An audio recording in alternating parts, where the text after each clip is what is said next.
আপুনি এগৰাকী সাংবাদিক, অভিনেতা, অভিনেত্ৰী, মডেল হৈ কেৰিয়াৰ গঢ়িব বিচাৰে নেকি?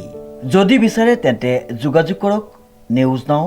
যোগাযোগৰ নম্বৰটো হৈছে 9954474988।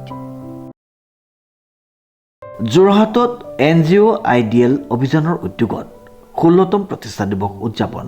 সদৌ অসম ভিত্তিত দিবানৈশ টেনিছ বল ক্ৰিকেট প্ৰতিযোগিতা সম্পন্ন। উল্লেখযোগ্য যে যোৰহাটৰ গড়মূৰ অঞ্চলত NGO আইডিয়েল অভিযানৰ উদ্যোগত 4 দিনকৈ 16তম প্ৰতিষ্ঠা দিৱস উদযাপন কৰা হয়।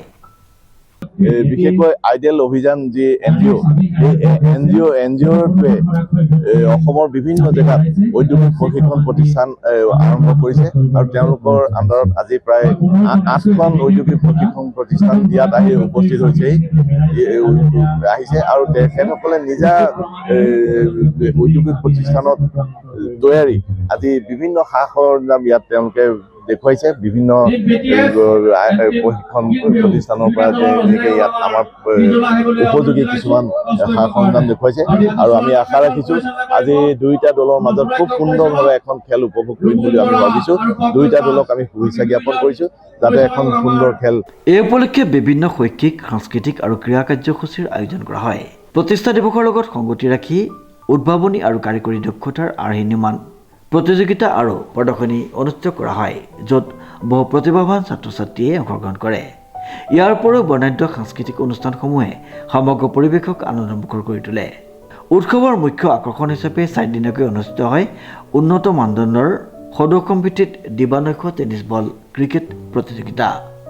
এই প্ৰতিযোগিতাখনিত অসমৰ বিভিন্ন প্ৰান্তৰ পৰা মুঠ 32টি দলে অংশগ্ৰহণ কৰিছিল। ক্ৰীড়াপ্ৰেমী ৰাইজৰ উপস্থিতিত খেলসমূহ অত্যন্ত উত্তেজনাপূৰ্ণ ৰূপ লয়।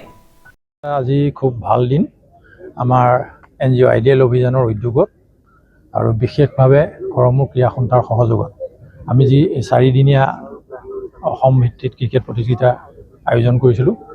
ৰাতি প্ৰায় 3 বজালৈকে খেলবিলাক হৈছিলে, খুব সুন্দৰ সুন্দৰ খেল। এতিয়া লাষ্ট আমাৰ আজি ফাইনেল খেলখন দুটা টীমৰ মাজত হ'ল। এটা হ'ল আমাৰ গ্ৰীণ ভিউ আৰু PTC। গতিকে মাজুলীৰ পৰা আহিছিলে তেখেতলোক PTC। খেলখনৰ আমাৰ যিটো আমাৰ প্ৰাইজ মানি আছিলে, ফাৰ্ষ্ট প্ৰাইজটো হৈছে 1 লাখ টকা আৰু ছেকেণ্ড প্ৰাইজটো হৈছে আপোনাৰ 50,000। বাকী মেন অফ দ্য মেচৰ কাৰণে আমি এখন চাইকেল ৰাখিছোঁ আৰু মেন অফ দ্য চিজৰ কাৰণে আমি এখন চাইকেল ৰাখিছোঁ। আমি যোৱা বছৰৰ পৰা এইটো আৰম্ভ কৰিছোঁ। এইটো আমাৰ দ্বিবাৰ্ষিক হয়।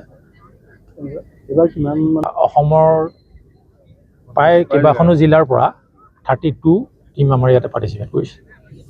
আছে আমাৰ এজন খুব মানে কি ক'ম আপোনাক, আগ্ৰহ সকলো ক্ষেত্ৰতে, ক্ৰীড়া হওক বা সমাজৰ যিকোনো সৰু ল'ৰা আছিলে, তেওঁ অকণমান কিডনী প্ৰব্লেম হৈ পেলাই তেখেত এক্সপায়াৰ হ'ল। গতিকে তেওঁৰ সোঁৱৰণত আমি এই খেলখন যোৱা বছৰৰ পৰা আমি পাতিবলৈ, তেওঁৰ নামটো হ'ল প্ৰয়াত ধ্ৰুৱজিৎ ফুকন। এইবাৰ দ্বিতীয়বাৰ্ষিক। উল্লেখযোগ্য যে এইবাৰ দ্বিতীয়বাৰৰ বাবে আয়োজন কৰা এই প্ৰতিযোগিতাখনি স্থানীয় যুৱক প্ৰয়াত ধ্ৰুৱজ্যোতি ফুকনৰ সোঁৱৰণত উৎসৰ্গা কৰা হয়।